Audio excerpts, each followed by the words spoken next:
Today's episode of the Counselling Tutor Podcast is sponsored by Web Healer. You're a counsellor in private practice and you need a website, or you've got an existing website which you need help with. Web Healer are offering Counselling Tutor Podcast listeners, that's you, £100 off the cost of a website design and build.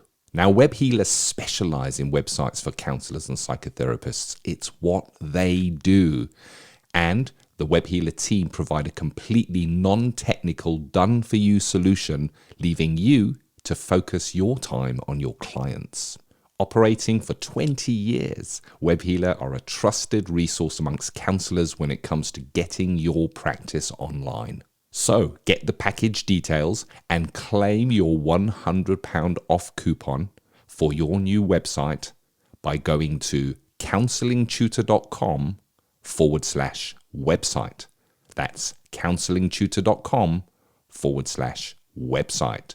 Hi, I'm Rory and welcome to episode 321 of the Counselling Tutor Podcast. Today's guest is Phil Mitchell, who you may remember from episode 296. Phil is back to share insights from two powerful lectures he has recorded for the Counsellor CPD Library. In his first lecture, Phil examines the negative messages society often sends out about masculinity and explores ways to foster more positive and empowering perspectives. In his second lecture, he offers practical strategies for engaging male clients more effectively in therapeutic settings. If you'd like to revisit Phil's earlier insights, head over to counsellingtutor.com, click on the podcast tab, and then listen to episode 296. And with that, I'll hand it over to you, Ken. Welcome to the Counselling Tutor Podcast, the must-listen-to podcast for counsellors, psychotherapists, and counselling students. Here are your hosts, Rory Oakes and Ken Kelly. Hello and welcome to episode 321 of the Counselling Tutor Podcast with myself, Ken Kelly, and of course, Rory Oakes, who has beautifully introduced today's episode. And we're going to be having three stops on today's journey, starting with ethical, sustainable practice, where today we're looking at effective online counselling for neurodivergent clients. So this is anything that is done via technology. So that includes telephones as well. And this continues our discussion into neurodivergence and how we might welcome neurodivergence into our practice. We then go into Practice Matters. It's an interview, as Rory has already outlined, with Phil Mitchell, and this is Counselling Boys and Men, a beautiful discussion linked to a two-part lecture in our lecture library, but we'll tell you more about that when we get to it. And of course, Student Services today, where we recognise you are students on your formal journey. We're going to be diving into managing boundaries. That's been a topic in the Facebook group for a little while now. So we're going to be putting some light on that. So stick around for that one, because I think that applies no matter where you are in your counselling career, whether a student or qualified. Boundaries are something we manage all the time. But let's start off with that ethical, sustainable practice, continuing that discussion about neurodivergence or neurodiversity in its fullest, looking at all the different aspects of that, Rory. And we're talking today specifically about maybe having a counselling session or welcoming a neurodivergent counsellor into an online setting, whether that be online via a video application or via a telephone or via text or email. So using technology, what do we need to know? Is it different, Rory? Well, yeah, and I think the first thing we have to acknowledge is the rise of the online world since 2020. For those of us who are looking back and can remember, we had obviously the COVID epidemic, and what happened was that online and telephone counselling went from quite a niche activity to an essential activity through those lockdowns. Then it became part of a very mixed economy of offering to clients. It's become, for want of a better word, part of the mainstream. And as we know, online counselling is very different to face-to-face in that there are mechanisms and psychological processes which we need to look at and to consider, and safety aspects. But also perhaps something that slid under the radar a little bit in the online world is that people who are neurodivergent may be may have specific needs that need to be addressed to be able to have online and telephone counselling or text-based counselling. And we've talked in other podcasts about reasonable adjustments, making sure the room is safe and welcoming for those people who are neurodivergent. And we must focus our attention into the same areas when we're working online. And one of the very interesting things that I found when doing some research for our autism course, I'm sure Ken will speak a little bit more about that as we go along, was some research by Howard and Sedgwick in 2021. So very, very new research, relatively new research. And one of the things that they came across after speaking with neurodivergent clients in medical settings was that a good proportion of those who are neurodivergent, and we're really talking specifically those with autism, didn't like using the phone. They really didn't like the phone and found it a barrier to reaching services. So I guess that's a bit of a salutary lesson and solid information for those who are offering online and telephone counselling. You know, for some people, the phone may not be the best medium, and that's something we really need to take into account when we're doing our contracting or our initial meeting, or even meeting our clients first time on listings or websites, Ken. Thank you, Rory. Yes. So you started this off by saying, you know, we all kind of now know online working using video applications or using telephone or text-based counselling or email counselling, as it were. There's many different ways to use technology. Is a specialist area. It's now a specialist area that there is a massive uptake on that, as you've kind of introduced there, Rory. I want to say, you know, if you're working online, the first thing, with no matter who your client base is the formal training of online working. Mm-hmm. So pre-COVID, there was no formal online or technology training in core counselling training. And what I mean by that is you're at university or in a college and you're learning and you're studying to become a counsellor. Very unlikely pre-COVID that you would have covered the topic of working online in any way, shape or form. If you did cover it, it would be just a brief touch on it. That has changed. So the curriculum has changed to focus on the fact that there is an online element or a technology element. The ethical bodies have adapted their recommendations and their best practice guides for how we should work. The BACP here in the United Kingdom have issued a curriculum of what you should study, what topics and areas you need to understand to be able to work online. It is not the same as face-to-face. So that is the precursor to this, is when you have training in online and telephone counselling, then you look to invite a neurodivergent audience for that use of that technology in counselling. Then there are additional considerations. So certain things are magnified. Certain things are also considered perhaps easier when working with a neurodivergent audience using online. So you've mentioned, Rory, that that there is research that suggests that perhaps telephone does not suit many autistic individuals. That's not all autistic individuals. I can relate to that. I don't like the phone. I very rarely answer my phone. I let it rather go through to voicemail, and then I'll look what the voicemail is, and then I'll pick up a different form of communication to carry on the conversation with that person.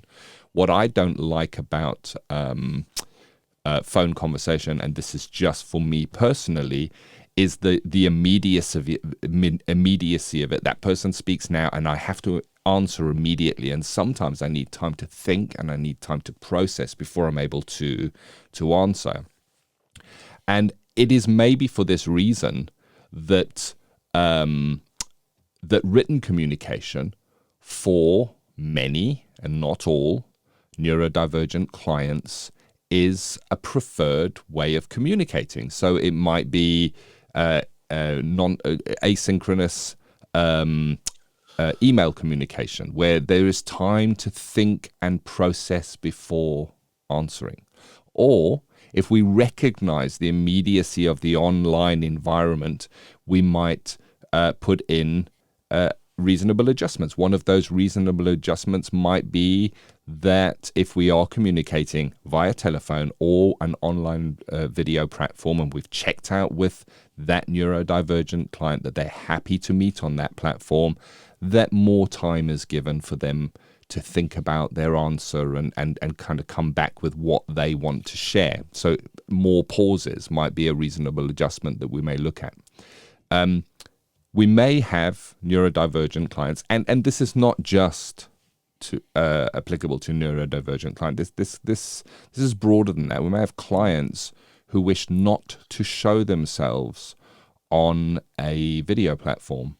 They may wish to use an avatar, or they may wish to use a picture of either themselves or just an inanimate object and just work with voice. Now, this can be really helpful for that neurodivergent individual because they don't have to try to maintain eye contact. You know, I was just reading in our Facebook group this morning, Rory, in the Counselling Tutor Facebook group, somebody suggesting, you know, they're really trying hard as a counsellor to have that eye contact when they're working online, and they've got their little window of the video platform they're using right in the corner where their camera is to kind of simulate that the eye contact as best we can get it. Well, as we've discussed in previous episodes, eye contact can be a challenge for neurodivergent individual. This I'm looking at you and you're looking at me and we're facing one another.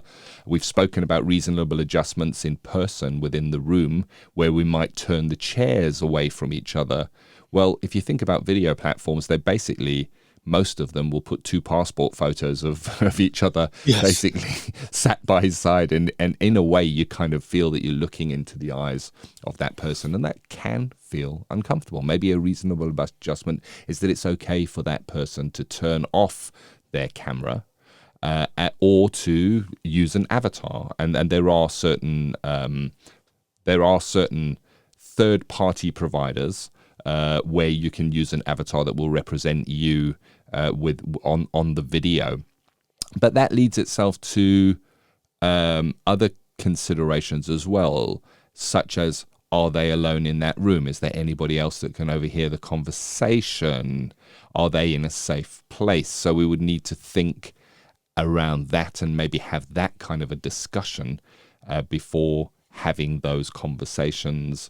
And then I guess the final thought from my side, Rory, is when we do hold online therapy, very often, most often in my experience, you might be seeing a client who is sat down, maybe in a room, maybe on a chair, maybe in an office, in a kitchen, but generally they might be sat down looking at maybe a laptop or a phone and interacting in that way. Well, with a neurodivergent individual, they may feel safer in a dark room. They may feel safer lying down with the blanket over them. And I guess, Rory, if I was your client and you'd seen me a few times before and I had not shared that I was neurodivergent, but one day when we had our meeting online, I was lying in bed, you might have questions around that, but we would be looking differently if it was a neurodivergent client that we were working with, Rory. Yes, I mean, I think one of the things that we're beginning to understand is that the way we're taught and our ideas of traditional therapy, I'm kind of inverting commas in the air here now, where we have two people in a room looking at each other, it probably now isn't a good fit for certain types of client. And you've alluded very strongly to neurodivergent clients. It can also be clients who are really struggling with trauma as well. It doesn't have to be neurodivergent clients. And what we have to think about is meeting the clients where they are. So, it may very well be that traditionally when you meet a client online, and you switch the video on and they're lying in bed, that might be very, very uncomfortable for the therapist, because it's like, well, this isn't what we do. We usually turn up and we're usually sat in seats. We usually look at each other. I think that kind of thinking needs to be re-examined, because a lot of neurodivergent people, or some neurodivergent people, they have a strong reaction to bright lights. So we might see them in dimly lit rooms. It might be there's a sensory consideration that the client feels safer if they're under a blanket. Now, unless you know about how neurodivergent people interact with the world, if you don't know this, then it can feel a little different as a therapist. But as you say, knowledge is a great thing, and giving a client choice is a kind of a strategy to manage not only their sensory considerations, but also how they feel, their own intersubjective sense of self. So, I would think that nowadays, those who are working online may have some kind of conversation within their website or their listings about how they work with neurodivergent clients. Speaking directly to them before you've even met the client and saying, it may be that you don't like lights. It may be you prefer not to use the phone. It may be in some situations you may want to have a blanket or just be in bed. It'd be useful for us to talk about this before therapy commences, so I could get a better sense of you. And I think it's all about making your offer clear to the client and making sure that they understand that you understand as a therapist their frame of reference. And I think eye contact is a classic one, Ken, because in Western societies, we're kind of drilled into us from children. Look at me in the eyes. And, if you don't look at someone in the eyes, it's considered untrustworthy or there's something wrong. There's a lot of communities who don't have eye contact. I work with a client who came from Pakistan, and she didn't like eye contact. It was a big struggle for her because her son was at an English school, and the teachers always used to say, "Look me in the eye," and it was quite a challenge. And the same thing happens with neurodivergent clients; they find eye contact uncomfortable. So maybe when we meet clients, we ask some pertinent questions such as, "So how do we meet? How are you with eye contact?" We've discussed about talking about energy levels. It's about setting your practice up for that diversity, which is, of course, neurodiversity, and there is more neurodiverse people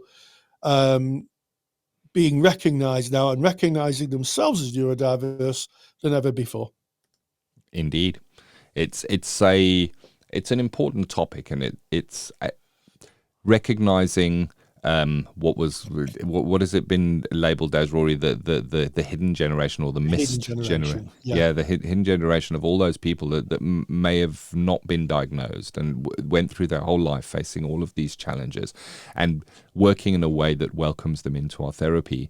And what we're doing here is we're building on the formal training foundations, and that's why I started this by saying, it would be hoped that at this stage, anybody working online or with remote technology would have gone and done a comprehensive course in working online to understand things like the disinhibition effect or black hole, or the other psychology that plays out online that maybe doesn't play out in a face-to-face setting. In the same way as we would not expect that somebody might be counselling a neurodivergent client if they hadn't gone and trained to become a counsellor. Yes. The same way we would hope that then nobody would be counselling a neurodivergent client, or any client at all, online or using technology if they hadn't done the training and to gain the competences within that area. So we're building on our existing training. And when we're looking at neurodivergence, we're talking about understanding what challenges they may face, how they may show up, what we may see in that, and how we can best welcome them by making reasonable adjustments ourselves with the knowledge that we hold. And one of the areas that is covered extensively in core training to work online or with technology is managing risk in the online setting. And I wonder, Rory, if you could just touch for a moment on how that would differ if we were managing risk in online counselling for an autistic client. Yes. Well, I mean, the first thing is working online and working in the room are clearly different. If you're working in the room and someone becomes unwell or says that they may be thinking of taking their own life, they're in front of you and you can take action. If someone, bluntly has a heart attack, you phone the ambulance up and they come to your practice rooms and medical aid is given. If you're working with someone online, on a video platform, and you don't know where they are, then it's very difficult to get medical attention to them. And if they were to fall over or have a heart attack or a seizure, you didn't know where they were, you wouldn't be able to give them the help they needed. So making sure that when you work online that you have a contract and you have contact details, emergency contact details, is essential. But specifically, and I think this is a question you're asking me, Ken, about autistic individuals, there is a lot of research now that says that people are autistic, not all, but a substantial majority, have an increased risk of other mental health challenges, including a heightened prevalence of suicide ideation, which is why we must always think about risk management. And it's especially critical, it's sharper in our thinking when we're working with neurodivergent clients. And the way we do that is to review and clearly outline our contract, that we have safety protocols, contact details, and emergency contact information really is recommended. I think that if you just follow the safety protocols of knowing where the client is when you're working online, having contact details, an emergency contact is preferable, maybe someone who knows the client's having counselling, so you can contact them if they become unwell, is going to mitigate risk, because the risk would seem to be higher with those people who, are neurodivergent or on the autistic spectrum. So keeping that very sharply in our mind. Thank you, Rory. That was beautifully outlined. And, when we're working with a client online, we're going to be looking what their support structure is, who they have around them, and we would do that in face-to-face client as well, mapping a support structure and understanding what that looks like. It is maybe more important if you're working with a neurodivergent individual. There is, within neurodivergence in ADHD and certainly in autism, there can be overwhelm, there can be meltdown, where the person appears to become very agitated, very angry almost in a moment, or not necessarily anger. It can be overwhelm, it can be anxiety, but it comes all at one time, and it can seem like it comes from absolutely nowhere. It may be you're working with a client, that client is neurodivergent, that client hits on a topic or an area within their life, and then suddenly they become overwhelmed by the emotions that come from that. And this is a very realistic scenario that I'm talking about. You would want to already have knowledge of what support structures are in place for that individual. You would want to know what their special interest is, or what the activities are that restore or rejuvenate their points. So if I was working with a client, this is a very, very hypothetical, and maybe that client gained great comfort from their animal. I might, if I saw them getting really agitated or anxious within the session, I might say, I wonder if Tiddles the dog is close by, and can Tiddles come and sit with you now? Or I might say afterwards, you could now go and spend some time with your animal, or what might you do to reduce that? And shut down as well. So We're talking meltdown there, where it seems quite explosive. The shutdown is really the opposite. It's almost like the person goes mute. They disappear. They go from being interactive within a situation to just being there physically. It seems like there's a kind of a checkout there. And again, we'd be looking to map to support systems to really understand how that person is as we end that session. Online, we don't have the luxury of that person being in the room where we can say, "Are you okay?" and we can really check in with them. So we take that into the online setting, and it's just to be, I guess, aware of that. So counsellors working with neurodivergent clients must recognise and adapt to diverse communication preferences when prioritising written communication to support unique session environments if need be. By fostering accommodating and understanding approach, practitioners can significantly improve the therapeutic experience of autistic clients. Adapting to these needs requires flexibility from outsiders, counsellors, sensitivity, and a commitment to the ongoing learning. It's what you're doing right now. By listening to this podcast, you're doing that learning. We've spoken today about the importance of studying to be an online and telephone counsellor or using technology online. Counselling Tutor has a course. It is really not expensive. It's well worth it. It's very, very highly reviewed. Go to counsellingtutor.com. It is there.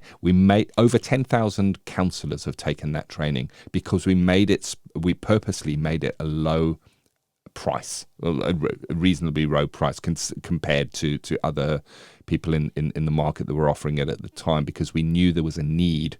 We introduced that training at the time COVID just hit, and it is still doing really, really well right now.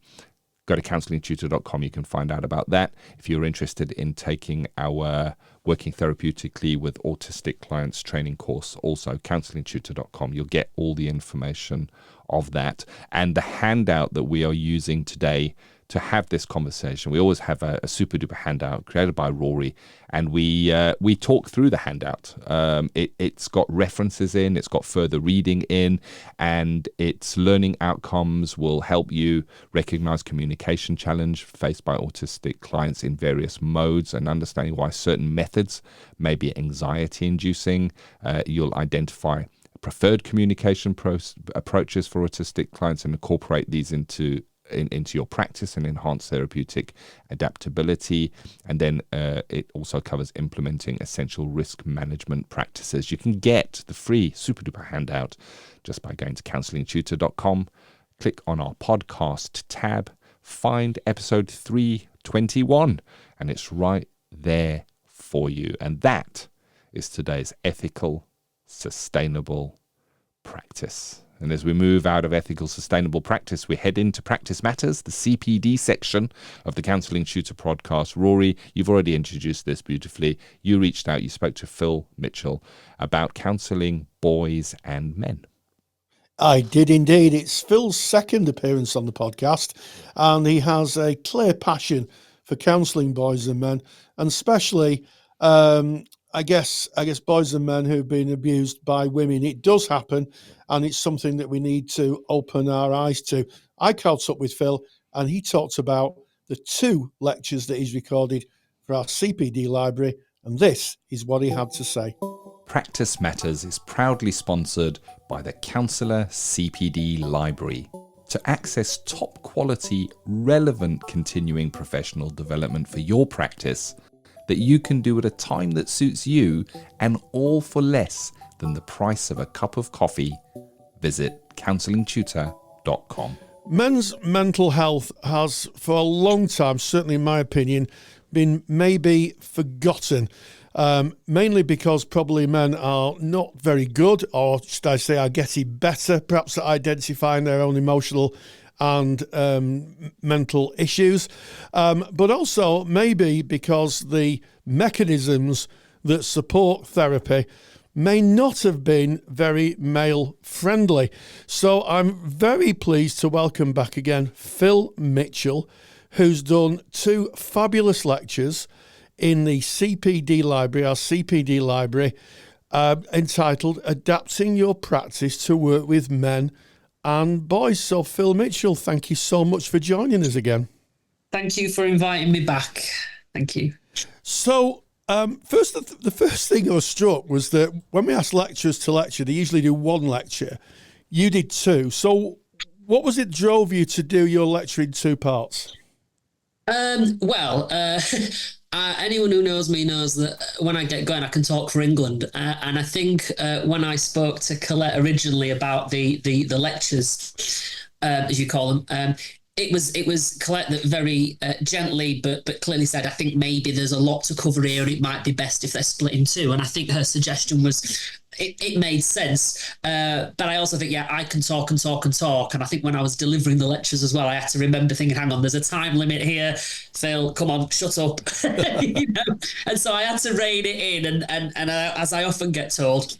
But I think, there were two, I think, Colette kind of hit the nail on the head. There was the two distinct parts. One was, it feels like I did them ages ago now. One was very much about kind of the issue of how society, government, the media, how they generally treat men and all this sort of anti-male narrative that seems to be everywhere these days. And issues of misandry. So anyone who doesn't know that the hatred, contempt and dislike for men, and prejudice for men, of course, and how that is kind of very much widespread these days. And the second lecture was more about now we understand, or we've got a bit more of an understanding about how these issues are prevalent and how they can affect boys and men. Let's look at, as you say, what we could call male-friendly methods in working with boys and men. And I should say as well, it's not, anyone who's listening to this, it's not so rigidly absolute that you just must work like this with boys and men and you just must work like this with girls and women. We're talking about average differences. Yes. So it sounds like there's so much to cover. Colette, for those who don't know who Colette is, Colette's our producer. So people who deliver lectures, we have a producer, that's Colette, and they meet up and record them. And I've had a look at the lectures, and there is a lot of material here, Phil. And it sounds only right it was done in two parts. Now, the first part is entitled Misandry and Masculinity. Yes. And I just want to kind of touch on that. There is a bit of a debate about misandry. There seems to be two schools of thought about it, that it's a real thing, that women can hate men and may do down men.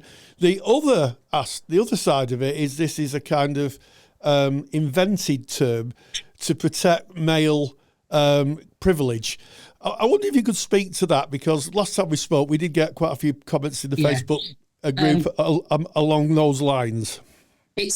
Well, so first of all, it is absolutely not. Depending if you want to go, it's made up, not in the sense that I think you're referring to.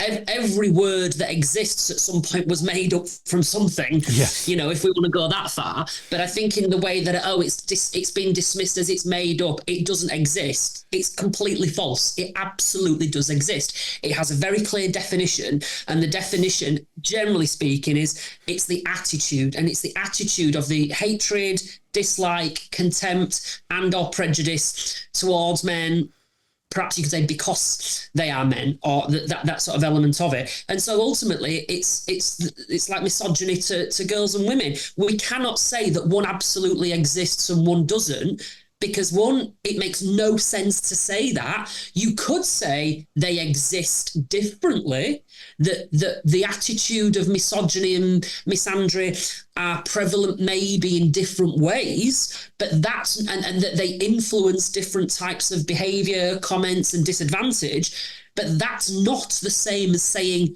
one definitely exists and one doesn't. And I think what a lot of people do is they look at how they believe misogyny influences certain harm and behaviour, and then they'll say, right, well, there's the issues affecting men, the adversities affecting men, it's not, they're different, so clearly it can't exist. Well, you might as well say, look at how misandry influences behaviour that affects men.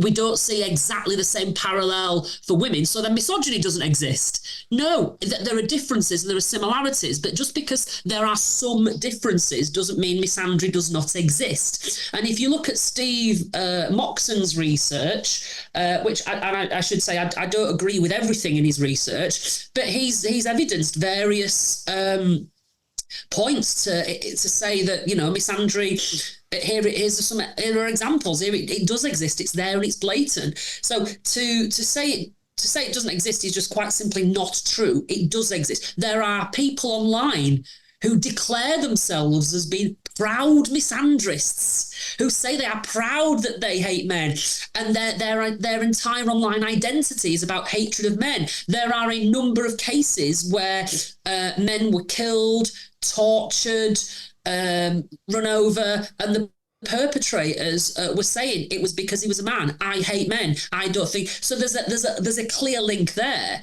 But the problem that we have, and I might have said this last time we spoke, is that when there is any sort of adversity directed towards or experienced by women, we often assume, and when I say we, I mean society, media, we often assume it is always or often motivated by misogyny. Often, not always, but often without any supporting evidence. But when there is clear adversity directed towards or experienced by men, we never even consider misandry as a potential motivating factor. So you end up with this narrative that says, look at all this horrible stuff happening to men, and because we haven't considered misandry, but we're definitely going to consider against women, whether it is or isn't, you end up with this distorted narrative. So it absolutely exists, and there's a wealth of anecdotal and emerging research saying it clearly does exist. And just to come back to the original point, it's not just about an attitude held by women, other men as well. It's not about whether it's men or women, it's about people, men and women, who have this hatred, contempt for men, and other men also hold this attitude as well. So for me, it's less about whether the holder of the attitude is a man or woman, and it's more about the actual existence of the attitude. That's an excellent overview of the position of that statement, and it kind of leads me on to why do we need to adjust our practices when working with men and boys? Part of your lecture is about the fact that maybe we need a slightly different mindset when working with men and boys. What changes, or how do we adapt our practices to working with men and boys? Well, there's the actual application of words, language, and methods in the room, but there's also, before that, my view would be your own views on boys and men. So, boys and men as a demographic, what do you think of them? How do you label them? What general words come to mind when you describe them? And any opinions that you've got, and we're all allowed our opinions, regardless of what they might be.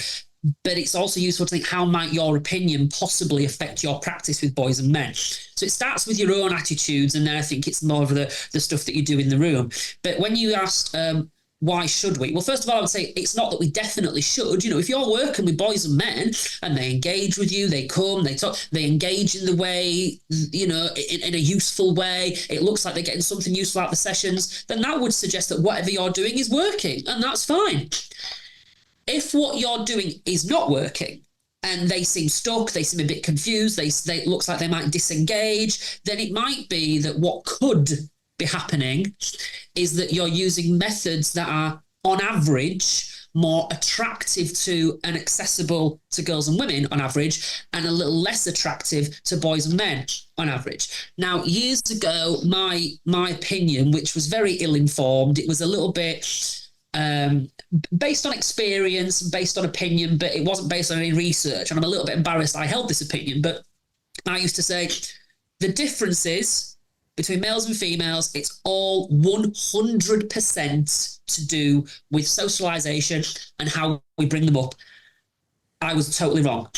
Now, it's the nature-nurture argument. Yes, of course, environmental factors, society, media, government, family, upbringing, peers, how we bring people up, the messages we give them, that absolutely plays a part. Of course it does.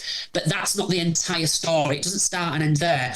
It starts in the brain. And there's a wealth of research. And in the last few years, I've, met lots of researchers, psychologists, read huge amounts of literature. The consistent findings are there.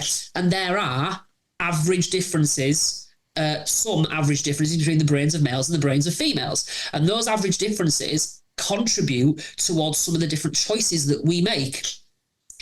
And what we find is that girls and women, on average, picking my words carefully, you'll notice, on average, prefer an approach that focuses on talking and lots of words and focusing on and expressing emotions.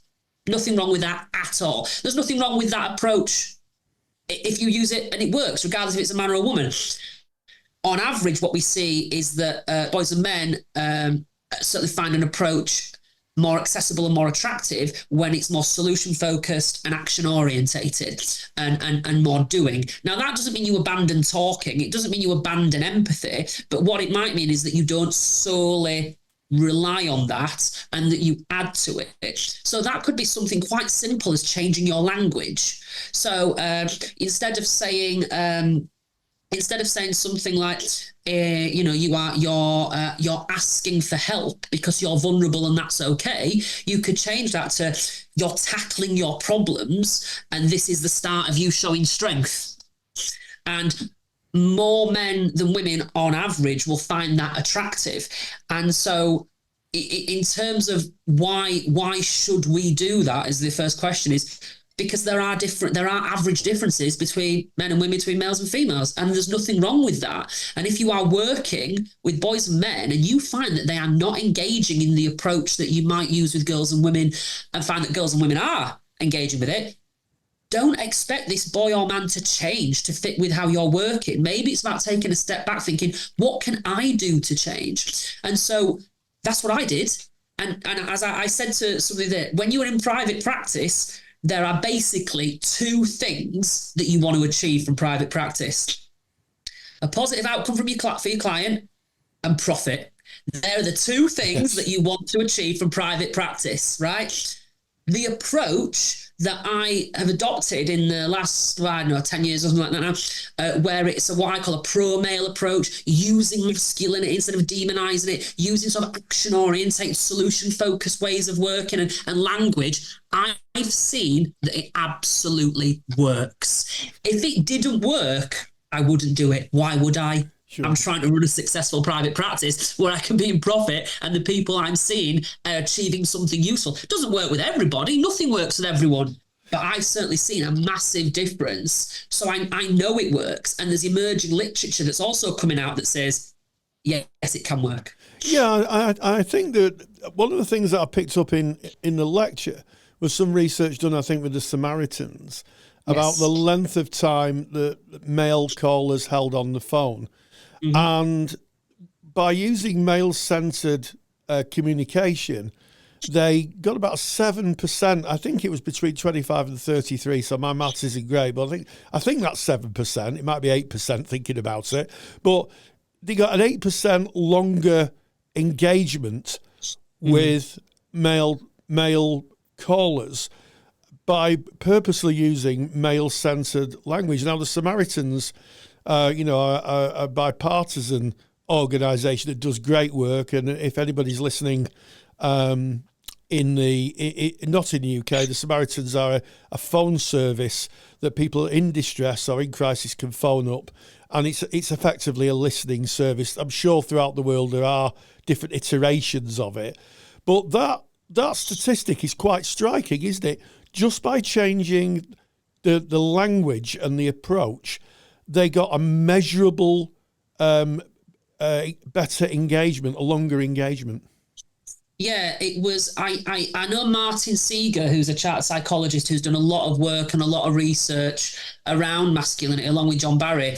I think it was Martin Seeger that, I don't know if he headed up the research. If he's listening to this, I want to make sure I'm saying the words right. But he was certainly involved in it. I think he headed it up. I might be wrong, but he was definitely involved in it. And if you just go to Google and type in Martin Seeger, SEAGER, GER, Samaritan's Man Talk, you'll get, it's all there. But I think, again, that again, it's more evidence that says if you do change your language to be more sort of action-orientated, solution-focused, that actually you'll find that men will engage for longer, perhaps even more effectively. And I've certainly found that out in my practice. As I keep saying, if it didn't work, I wouldn't keep using it. Why would I? Yes. I'm not going to be as successful as that. I'm not going to help clients achieve their outcomes. I'm not going to be in profit, But not only is there evidence like the Samaritan's Man Talk project, but there's anecdotes from mine and people I supervise who work with a lot of boys and men. They're saying the same thing. So, and I think over the next few years, there's going to be more research coming out that kind of supports the statement that actually this way of working can be very useful and attractive to boys and men engaging in therapy. Yes, I think that's interesting. And we're talking about primarily, or you were talking about primarily working with clients in session. But also I think there's an added dimension to this in that if you are a private practitioner and you're messaging on your website or your listing by using male-friendly language, I'm going to use the term male-friendly language. Yeah. You might very well attract more male clients. Yes. And you give an example of that in the lecture that you, by changing the wording, it's more attractive. It's basic marketing, isn't it? Marketers have known this for years. Anybody that's at a marketing meeting would know that if you want to attract certain clients, use certain kinds of language. And it would seem that could, this idea of male affirming language, I'd use that term, could be used as a way of increasing the amount of male clients you get into your practice. Yep. And I like I said, I think on the part 2 of the part 2 lecture, I think I mentioned that where I gave an example. It was a sort of mock-up of a sort of website. But yeah, when my website years ago was very, come to therapy, express your emotions. It's okay to be vulnerable, all of that, those sorts of words. And again, there's nothing wrong with that, but I was working with nowhere near as many men as I am now. And when I changed the language to things like tackle your problems, take control, words to that effect, I saw a massive, and I mean like massive, noticeably massive increase in men getting in touch for therapy. And some women as well who said they liked that approach because they hadn't seen it from other therapists and that's what they wanted. But I certainly saw more men getting in touch going, I like that. We're not just sitting and talking, are we? And I would say, well, I'm probably not just sitting and talking with anybody. But I think that what a lot of the men were saying is when it's sit there and it's empathic reflections and nodding and validation and the core conditions and all that, nothing wrong with that at all. But a lot of men were saying, I don't want just that. And that's what I think counselling is. And that's what I've had in the past.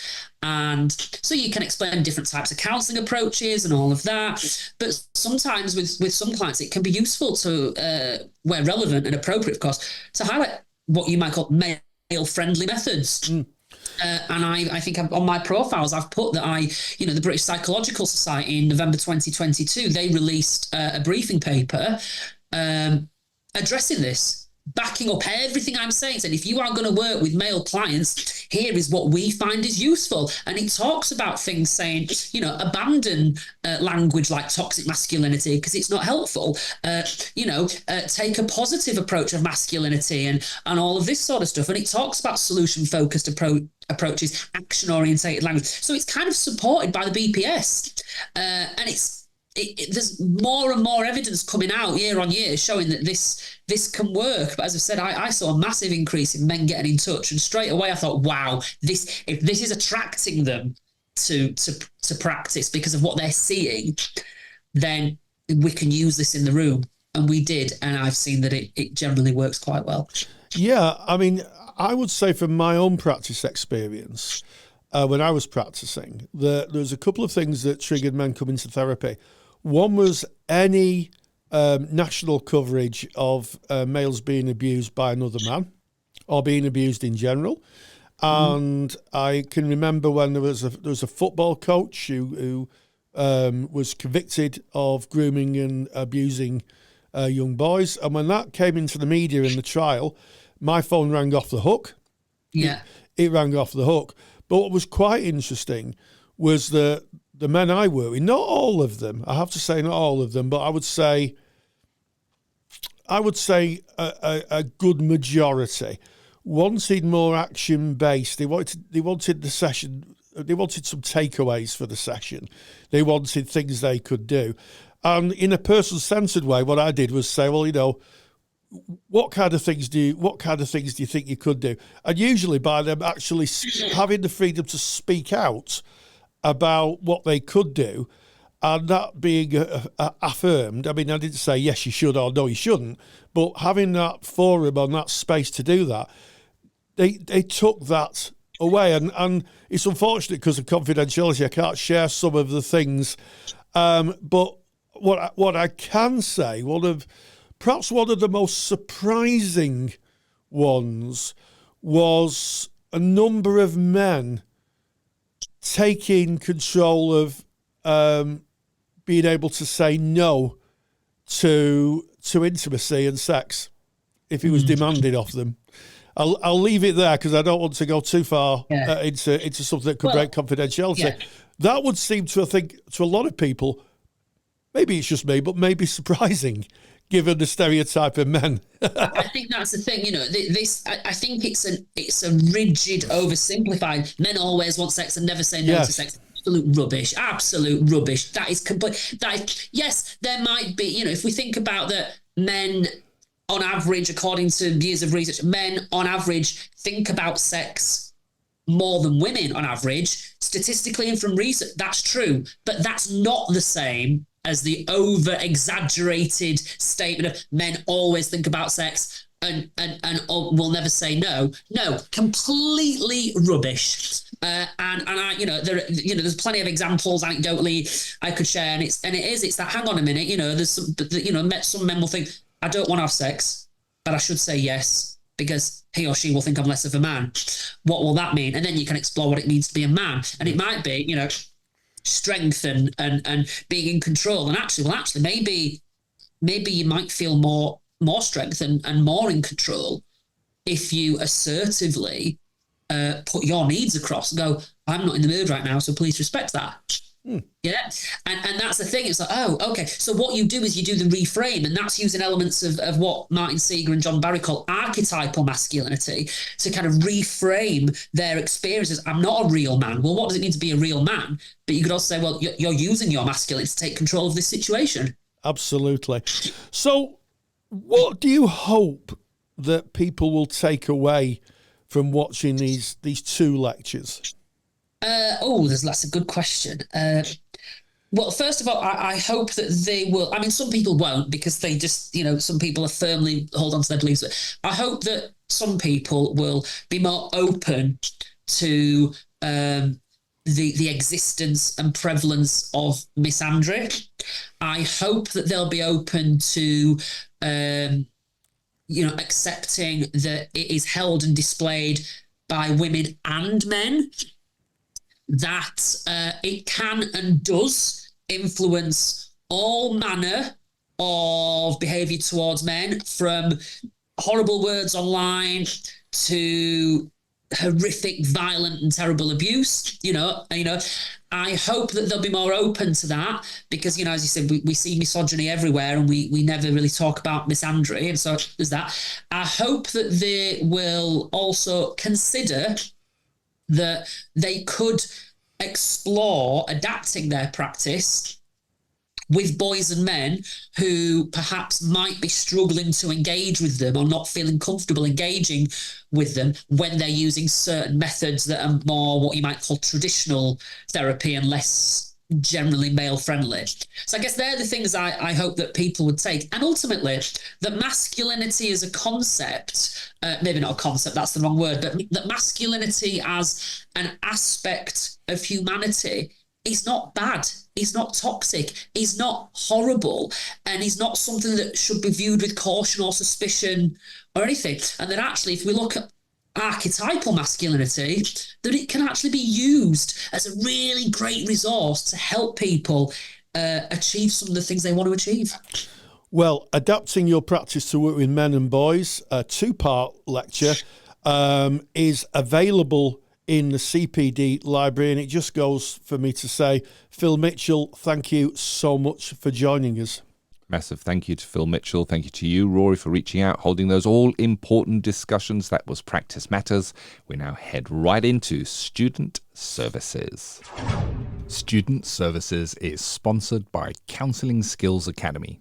Can't tell you how many times Rory and I have heard counselling students say that learning skills and knowing that they're using them effectively is really, really challenging. The reason for this is because we don't get to see another counsellor using skills in a real live session. In reality, this means that we're asked to learn something that we can never see demonstrated in a real setting, and it's no wonder that many of us are left feeling unsure. If you want to see counselling skills used in real sessions by qualified therapists, so this is real sessions, real presentations, and real use of skills, then go to counselingskillsacademy.com. There's some free videos on skills, including a full live session that you can have a look at. Gain the competence and the confidence of knowing you're using your counselling skills effectively. Just visit counselingskillsacademy.com. And today in Student Services, managing boundaries, Rory. Wow, this is an evergreen topic if ever I've heard one, not just in training, post-training too. Boundaries, boundaries, boundaries. My goodness, the amount of times we come back to boundaries. Yes, indeed. And I think sometimes that even the term boundaries for people who are just coming into counselling may be a word they've never come across. Certainly it wasn't a word that I understood too well when I trained many years ago. And effectively, boundaries are a way of protecting yourself and the person that you're working with. And I'll give you an example of that, I think, is that, students who doing maybe an introduction course may work with peers who talk about very personal details in their lives. And, I think all good trainers talk about what confidentiality is and things that are shared mustn't be shared outside. But sometimes I think that people's boundaries become a bit blurred. And, I've known of cases where students have listened to someone's issue and then maybe discussed it in another place. Now, that's a very blurred boundary. Someone tells you something, you have to keep the confidence. And, by sharing it with someone else, that's clearly a boundary issue. But I think probably the biggest boundary challenge that those in training face, certainly those who are maybe moving up from certificate to diploma, is being compelled to act as informal counsellors for friends and family. I think as soon as I mentioned that I was doing counselling, I had a parade of people who came to my door who started off their conversation with me as, "I believe you're training to be a counsellor." Well, and I had to go, "Yes, I am. And maybe if you've got issues, you should see a counsellor." But those boundaries can be pretty blurred. And in our Facebook page, and certainly in conversations with colleagues and students and peers through the years, it seems to be one of the biggest challenges that switching off your kind of counselling skills and counselling thinking and persona when you're with friends and family. You are brothers, sisters, uncles, mothers, aunties, whatever, not their therapist. Yeah, like it. So for me, boundaries don't get blurred. I know they do in the real world. So I'm talking just for me now. I've got a very specific picture in my head of what a boundary is. I'm going to share it with you.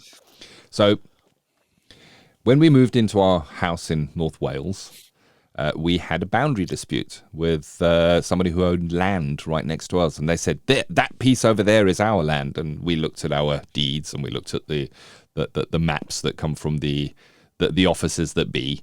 And we said, no, the ordnance survey shows this is our piece of land. And we could go to court. We didn't need to. Eventually it was resolved and they went, yeah, okay, it's your piece of land. How? Because we had a boundary that was drawn. It was drawn on a map many years ago. The home that I live in is over 200 years old. But boundaries are fixed. They're in place, and they're in place for a reason. So here's a question. If somebody If you were sat there having your dinner in your home, listening to this, you're sat at home, you're having your dinner, and suddenly somebody walked out of your bathroom, across your lounge, and said, "Thank you, I'm on my way now," and left your house because somebody came in and they just wanted to use your bathroom. That is a very clear breach of your boundaries. They've come into your house, which has got boundaries and a door. They've opened that up. They've come in and they've used one of your facilities and left. How would you feel about that? Well, it's just not done. It's a boundary. We don't do that. You don't go past, if your door was on the street, you don't go past the street. You don't go inside. That's where the boundary lies. So a boundary is a fixed thing. It doesn't move. It's not like it's not elastic. It doesn't bend. Boundary for me is solid. It is there. It is a rule. You can see my neurodivergence coming out here, Rory. My autism. I love my rules. I love my rules. That boundary is in place. So for me, once a boundary has been put in place, let's say I'm just gonna use a hypothetical example here. Let's say the boundary is that our counselling session starts at 5 o'clock on a Thursday afternoon. And at 5:15, the client arrives. Well, the boundary was set and was agreed, and that's the other thing about boundaries. They have to be agreed. We don't just set boundaries up ourselves. I don't just sit there deciding things and not telling anyone. A boundary is agreed upon by both parties, and that's done at contracting and in our initial session. So we've got this agreed boundary that our counselling session is from 5 o'clock to 6 o'clock on a Thursday afternoon. When the client arrives at 5:15 or late, that boundary has been broken. I can be understanding about the fact that they were caught in traffic. I really can. But what I might do is revisit the boundary with that person. It depends on the reason of why they're late. So if they were caught in traffic, it's very, very understandable. And I might suggest something like, if it is at all possible in the future, if you see you're going to be late and you're in traffic, I wonder if you wouldn't mind just pulling over to the side and just send me a quick message so that I'm aware of that, so that I can have that knowledge as well. So I would look to replace that boundary. I don't believe that they move or are elastic. So that's just an interesting one of how I see the boundary. I actually see it in my head as a physical thing. So confidentiality is a boundary. Confidentiality is a boundary with a few gates in it. So we can't go through the boundary of confidentiality. What you're telling me as my client, I am holding that. I'm not going to share that with anyone, except, let me put some gates in there. I will be taking it to clinical supervision. If you indicate any of the contracted reasons that I might break confidentiality, I will need to speak to somebody. If the coroner contacts me, I would need to share that information. If a court of law issued a demand for that information, I would have to do it. So I've got this wall and I've got little gates in that are the reasons why that boundary would be breached or when we would go past that boundary. But other than that, I got my wall in place, and and this client have got the wall in place, and there's safety. And I think that's what a boundary's for. They keep the relationship a safe place to be. Within boundaries, everybody knows where they are. They know how far they can go within that space comfortably. It is agreed on, and it holds that space. It holds it as that comfortable, safe space where we share the client's journey and their information. Outside of those boundaries, it's a scary place for me outside those boundaries, Rory, and I guess it might be scary for a client as well, not knowing if what they speak to you about is confidential. Who might you be telling? Are you telling your friend or your partner? Are you going into college and discussing your client work with other students? I had a client who.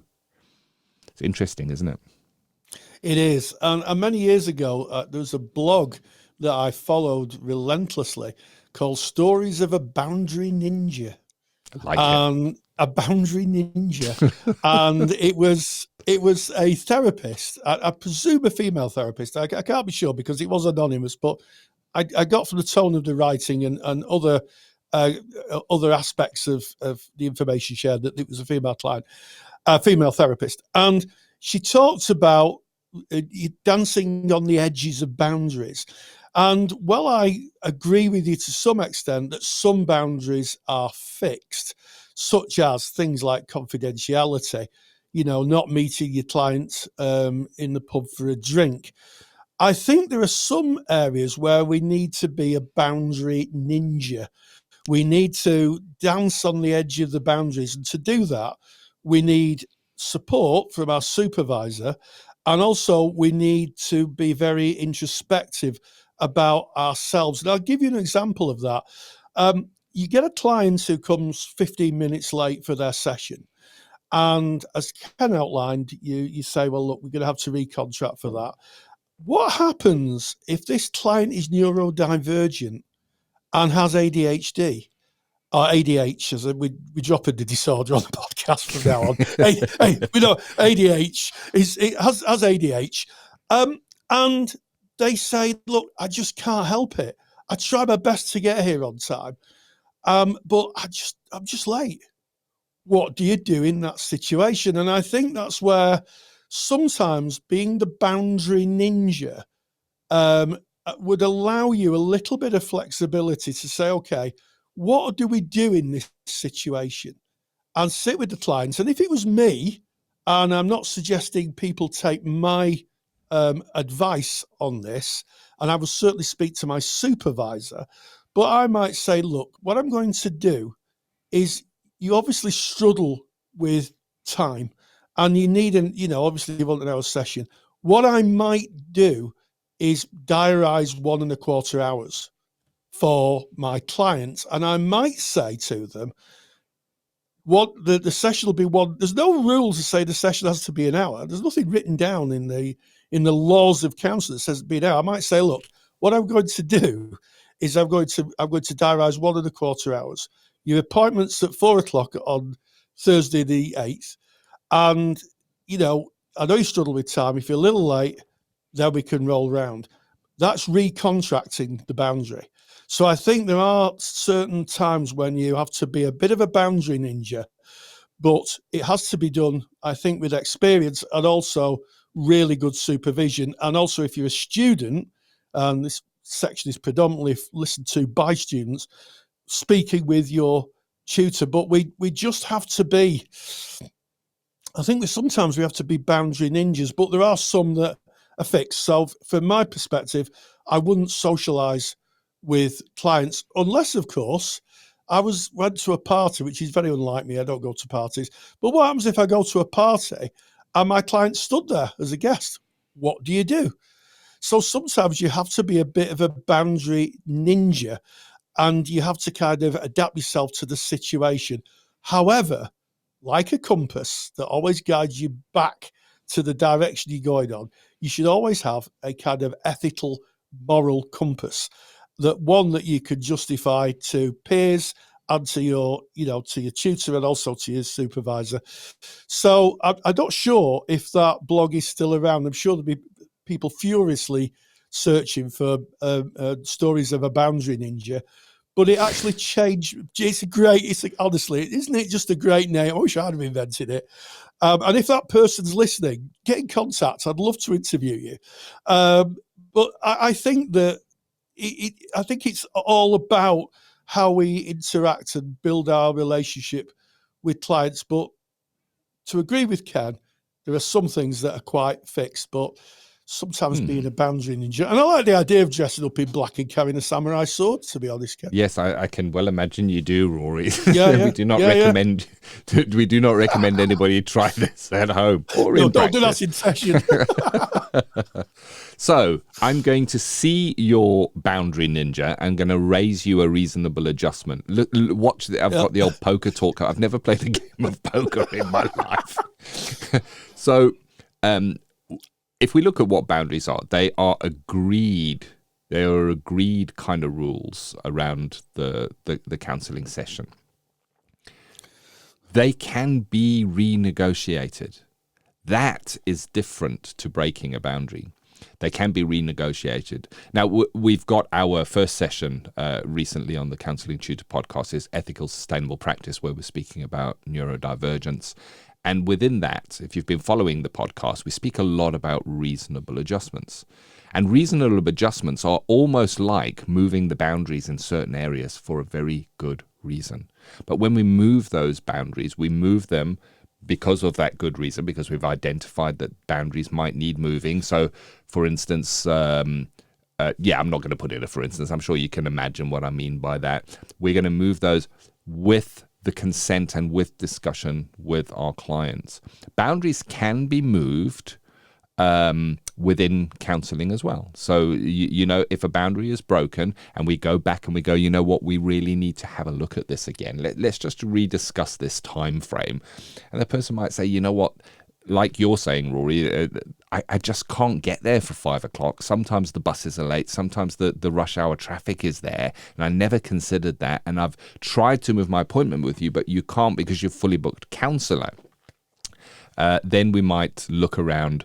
Can we make it a 45-minute session, leaving that little bit of time for them to come? Can I afford a 15 minutes after they would maybe have left to be able to accommodate that? So we're trying to accommodate. And then we readjust those boundaries. We recontract around those boundaries. And once again, Ken's at peace, following the rules. There's my neurodivergence. When I'm outside the rules, I don't feel so good. But you're 100% right, Rory. There's times when we need to look at those boundaries and relook at them. And then the meeting somebody outside of counselling, I think that's a really good example. And it's certainly happened to me. And I was very grateful to have a supervisor when I worked with my boundaries and I worked with my initial contracting with a client. We looked at this. What would happen if I saw you or met you outside of the therapy room? And it's put into my was at the time when I was in practice, was put into my contract. And I would say something along the lines of, if I should see you outside of our therapy environment, like walking down the street, or we just end up at the same event together, I will not acknowledge you. I won't come up to you. I won't wave and say hello, but you are more than welcome to come over to me and say hello. And the reason for that is I wouldn't want to go up to that person and go, oh, hello, I see we're at the same event. And for somebody in their party to say, oh, who was that? Leaving them either saying, that's my counsellor and maybe divulging they're in therapy, or in a position where they might have to lie and make up that it's somebody else. So, and let's say that I didn't have that within my contract. Let's say I hadn't spoken about any contact outside the therapy room and I ended up at a engagement and that client was there. I think that's where, as therapists, we can go, aha, there's a situation that I didn't anticipate. Here it is. It's just happened.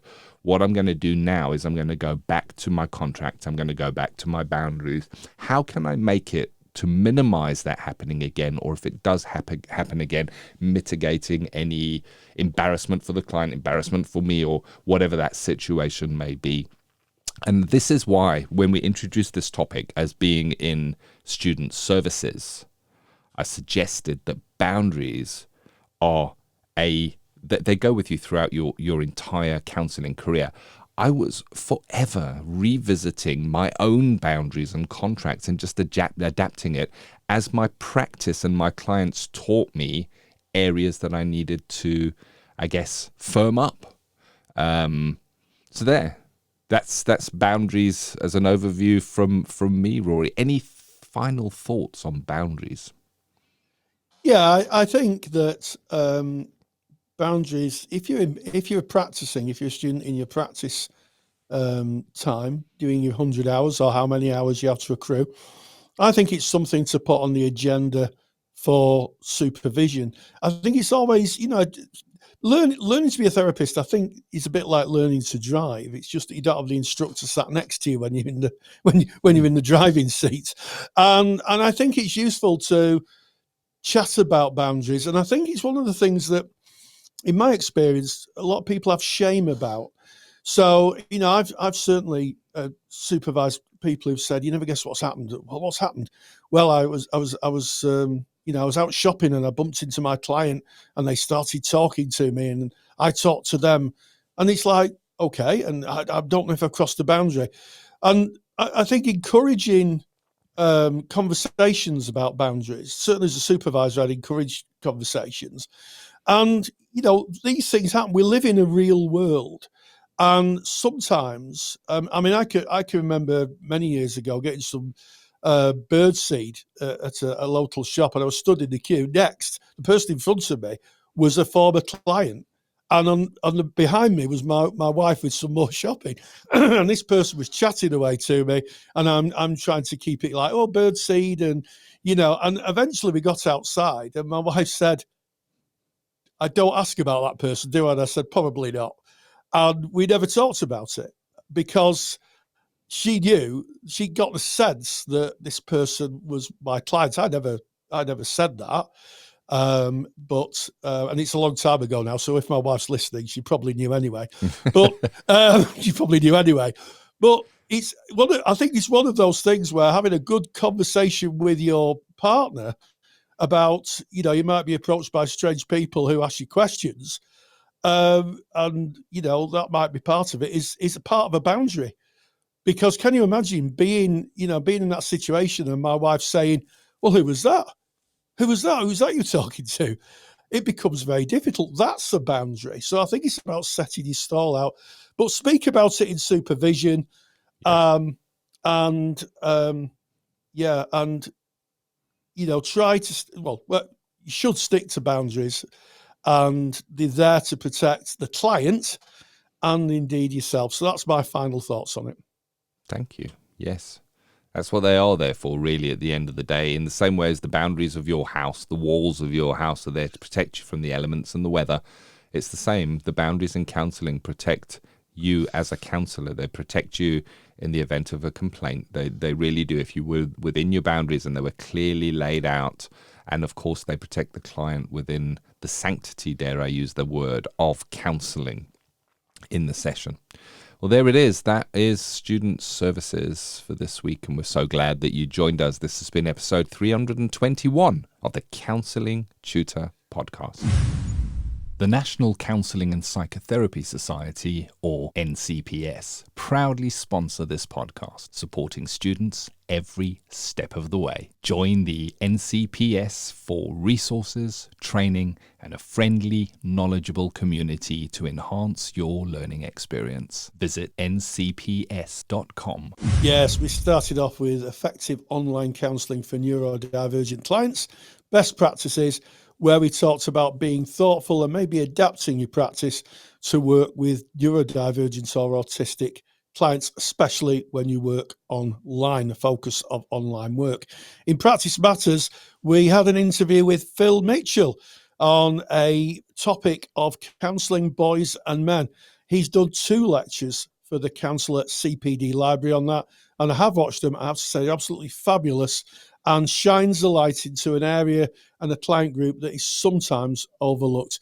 And in Student Services, Ken and myself were boundary ninjas, talking about managing boundaries and the importance of having boundaries and how they may be crossed. As always, we always enjoy seeing really nice reviews on either social media or on the podcast platform. And for those who've left them, thank you so much. It means so much. And if you've liked this episode, why don't you share it with your peers or fellow students or fellow professionals so that they could hear our conversations and maybe gain some insight from them. And as always, stay grounded and stay safe. Take the stress out of your counselling studies and get the support of Rory and I by joining us in the Counselling Study Resource. Counselling Study Resource, or CSR for short, is the world's most comprehensive assignment guidance and study support resource for students just like you of counselling and psychotherapy. See how Counselling Study Resource can help you. Visit counsellingtutor.com. That's counsellingtutor.com. Thank you for listening to the Counselling Tutor Podcast. Find the show notes for this episode by visiting counsellingtutor.com.